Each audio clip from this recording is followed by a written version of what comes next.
할렐루야, 김진홍 목사입니다. 오늘은 기도학교 제12과입니다. 기도는 예수님이 주신 약속입니다.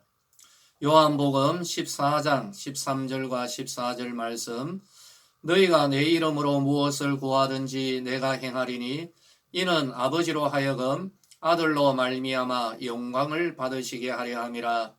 내 이름으로 무엇이든지 내게 구하면 내가 행하리라. 할렐루야. 저는 청년의 때에 시계탑이나 한일극장 또는 중앙로 파출소 앞에 종종 서 있곤 했습니다. 왜 그럴까요? 대표적인 만남의 장소였기 때문입니다. 저희들 때에는 참 그러한 곳에서 참 많이 약속을 잡았죠. 거기에 있다 보면은 약속을 기다리고 있는 것 같은 사람들이 참 많이 있었습니다. 그러다가 정해진 시간이 되면은 친구들이 와서 함께 원하는 장소로 가곤 했습니다. 그곳에 사람들이 많이 서 있었던 이유, 또 제가 서 있었던 이유가 뭘까요? 그것은 바로 약속이 되어 있었기 때문인 것이죠.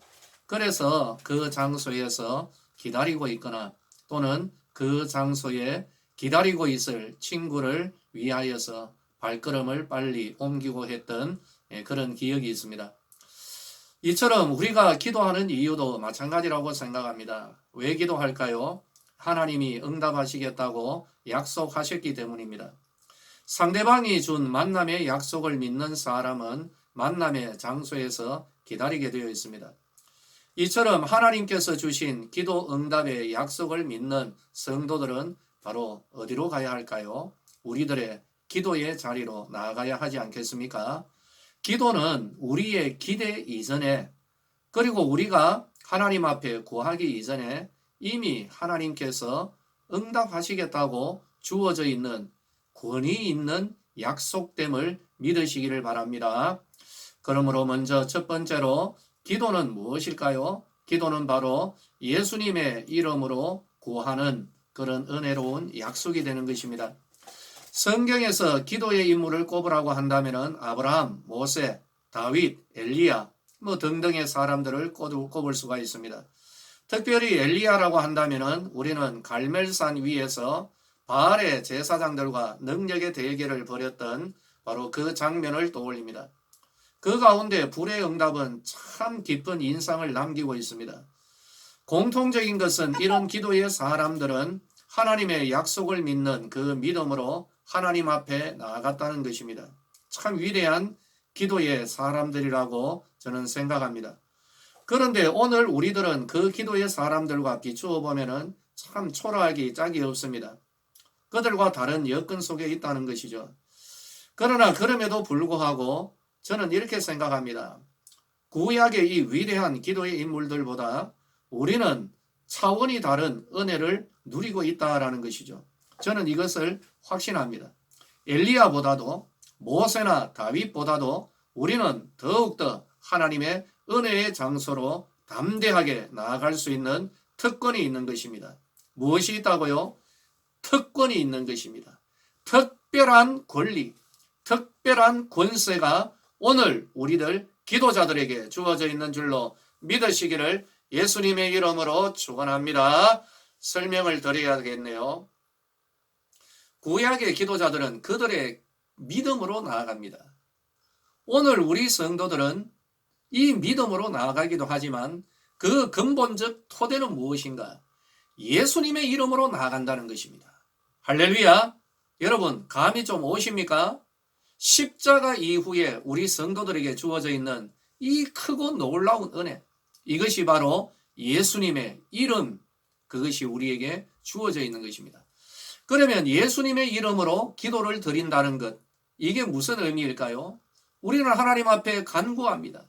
나의 공로, 나의 배경, 내가 어떻게 했다, 내가 이 믿음 가지고 있다, 이것으로 나아가는 것, 이것뿐만이 아니라 그 모든 것을 기도하고 난 이후에 누구의 이름으로, 내 이름이 아닌 겁니다. 내가 어떻게 했기 때문이 아닌 겁니다. 이 모든 것을 하나님 앞에 구하고 난 이후에 누구 이름으로? 누구 이름이라고요? 예수님의 이름으로 구하는 것입니다. 그러므로 하나님은 우리의 이 간구에 대하여서 우리의 그 어떠함이 아니라 바로 하나님이 직접 보내신 예수 그 이름으로 그 아들 예수 이름을 들으시고 예수 그 이름을 보시고 우리의 간구에 응답하여 주시는 것입니다. 할렐루야! 이것이 우리에게 주어진 은혜인 것입니다. 사랑하는 우리 서대구의 모든 성도들이여, 우리의 기도는 예수님의 이름에 권위 있는 간구가 된다는 사실을 믿으시기를 예수님의 이름으로 축원합니다. 두 번째로, 우리의 기도의 한계는 우리의 믿음의 분량에 달려 있습니다. 사실 기도의 한계는 끝이 없습니다. 무엇이든지 구하라는 약속을 우리는 누리고 있기 때문입니다. 다만 그 한계가 있다면 기도하는 우리들의 믿음의 그릇의 한계가 그 한계인 것이죠. 응답을 담을 그릇의 크기에 달려 있는 것입니다. 바닷물은 한량이 없습니다. 그러나 그 물을 담는 그릇의 크기만큼만 담을 수가 있는 것이죠. 본문에서는 이렇게 말씀합니다. 너희가 내 이름으로 무엇을 구하든지 내가 행하리라. 내 이름으로 무엇이든지 내가 구하면 내가 행하리라. 거듭 반복하여 주시는 예수님의 약속에 우리는 귀를 기울여야 됩니다.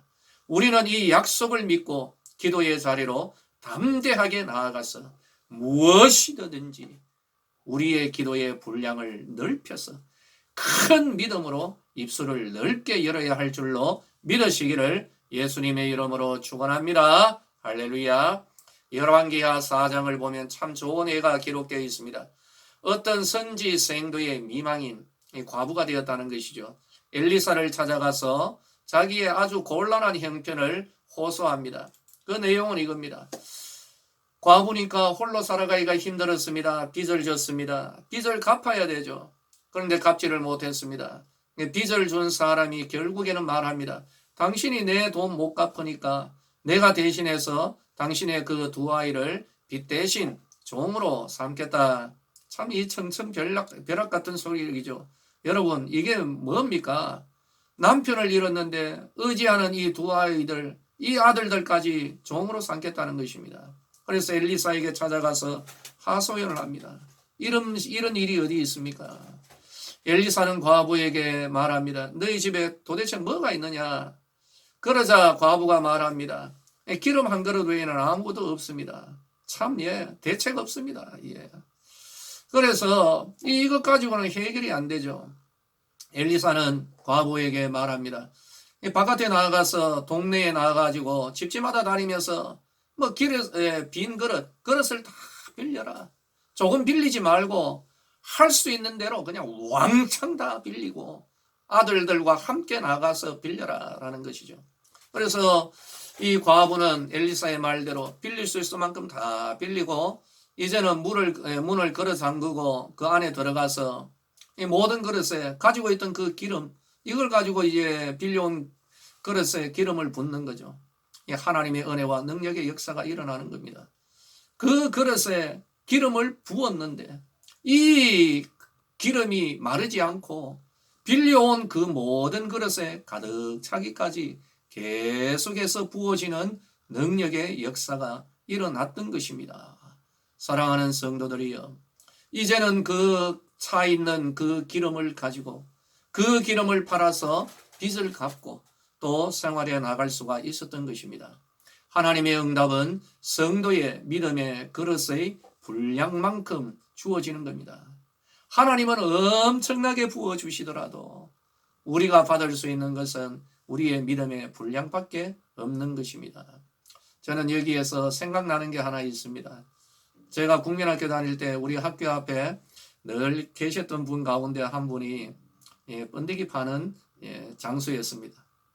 그때의 번데기 어디에 담았는가 하면은요, 신문을 이렇게 깔때기 모양으로 담아가지고 그렇게 번데기를 담아서 주었습니다.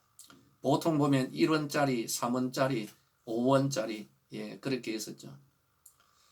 그때의 번데기 장소는 이 깔때기 모양으로 된 그 봉지에다가 번데기를 주걱으로 그냥 푹 풉니다. 주걱에는 이만큼 담겨 있습니다. 그리고 그 주걱에 담겨진 번데기를 그 봉지에 아낌없이 부어줍니다. 우리는 이걸 보고 가슴이 뜁니다. 와, 오늘 번데기 엄청 먹겠구나. 그런데 자세히 보면요, 번데기는 바깥으로 다 새버립니다. 우리가 가져올 수 있는 것은 그 깔때기 모양으로 만들어져 있는 그 신문 봉지로 만들어져 있는 바로 그 봉지 안에 들어가 있는 번데기밖에 없는 것이죠. 하나님 은혜는 한량 없습니다. 그러나 우리가 받을 수 있는 응답의 은혜는 우리 믿음의 분량, 우리 믿음의 그릇에 달려 있는 것이죠. 믿음을 크게 키우시며 나아가는 우리 성도들 되시기를 예수님의 이름으로 축원합니다. 세 번째로, 응답은 예수님이 하십니다. 자, 계속해서 제가 반복하는 핵심적인 내용이죠. 기도는 성도들이 합니다. 응답은 하나님이 하십니다. 그릇은 과부와 그 아들들이 빌립니다. 채우는 것은 하나님이 하십니다. 항아리에 물 채우고 물 떠서 가져다 주는 것은 하인들이 합니다. 물을 포도주로 변화시키는 것은 예수님의 몫입니다. 그리고 무덤에 돌 치우는 것은 마리아와 마르다가 해야 됩니다. 죽은 나사로를 다시 살리시는 분은 예수님이십니다. 우리는 이것을 분명히 해야 됩니다. 사람들은 거꾸로 생각합니다. 내가 어떻게 기름을 채울까? 내가 어떻게 포도주를 해결할까? 내가 어떻게 살릴까? 부담되어서 기도하지 못합니다. 도리어 시험에 들 수밖에 없습니다. 과부는 빈 그릇에 기름 채울 수 있는 능력이 없고, 하인들이 물을 포도주로 변화시키는 능력이 없고, 마리아와 마르다는 죽은 사람 살리지 못합니다. 기도자가 응답 내용 만들어낼 능력이 없습니다. 응답의 내용을 만들어낼 수 있는 능력이 있다면 기도 왜 합니까? 그냥 자기가 만들어서 해결하면 되는 것이죠. 응답은 하나님이 하시는 것입니다. 그러므로 우리는 기도를 드리는 것이죠. 이것이 우리에게 은혜요 큰 보장이 되는 약속입니다. 그 어떤 내용의 기도라 할지라도 하나님이 하시리라는 믿음으로 기도를 드리는 것입니다. 그러므로 우리는 산 앞에 서서 저 산을 향하여 바다에 던져지라고 외치고, 우리는 코로나19 바이러스를 향하여서 예수의 이름으로 떠나가라고 선포하며 명령할 수가 있는 겁니다. 왜 그럴까요? 내 능력이 아니라 하나님의 능력을 바라보는 믿음의 기도를 드리기 때문입니다. 기도는 약속입니다. 약속을 주신 예수님의 이름으로, 그 공로로 우리는 기도하며 나아갑니다. 기도의 한계는 우리의 믿음의 분량입니다. 그리고 응답은 하나님의 영역이요 하나님의 역사라는 진리를 알고, 오늘도 큰 믿음으로 하나님 앞에 기도로 나아가는 우리 서대구의 성도들 되시기를 예수님의 이름으로 축원합니다. 할렐루야.